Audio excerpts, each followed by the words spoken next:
રાજકોટ જિલ્લાના ધોરાજી ખાતે કોમી એકતાના પ્રતીક અને હિન્દુ મુસ્લિમની આસ્થાનું ધાર્મિક સ્થળ એટલે કે હઝરત ખ્વાજા મોહમ્મદુદ્દીન સેરાની દરગાહ જ્યાં આજની ઉષ્ણ મેળાનો પ્રારંભ થયો।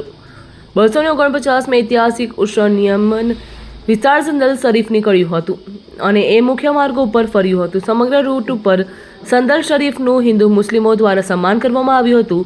સંદલ શરીફમાં ખાદિમ દરગાહ સૈયદ અઝીમ મિયા તેમજ સૈયદ સબીર મિયા, સૈયદ ઇકબાલ મિયા, સૈયદ અમીન મિયા, સૈયદ અશરફ મિયા, સૈયદ રફીક મિયા, સૈયદ ઇસ્લામિક મિયા, સૈયદ વાજિદ મિયા સહિતના ખાદિમની ઉપસ્થિતિ રહી હતી।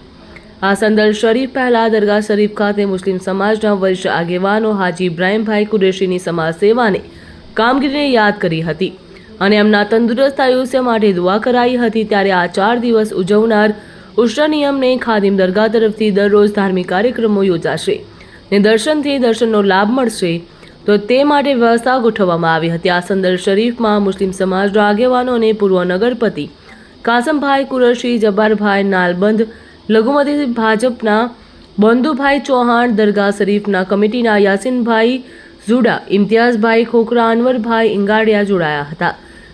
સાથે ઇમરાનભાઈ સમા ગ્રુપ દ્વારા ભવ્ય મનોરંજન કરવામાં આવ્યું હતું, જેમાં લોકમેળામાં મનોરંજનની મજા માણવામાં આવશે। તો મેળાને સફળ બનાવવા માટે લોકમેળાના આયોજક ઇમરાનભાઈ સમા, મોહસિન બાપુ કલીવારા, વલીભાઈ સિપાઈ ભંગારવાળા, સબીરભાઈ સમા, મુસીરભાઈ મોજોઠી જહેમત ઉઠાવી રહ્યા છે। બ્યુરો રિપોર્ટ, ખબર ગુજરાત લાઈવ।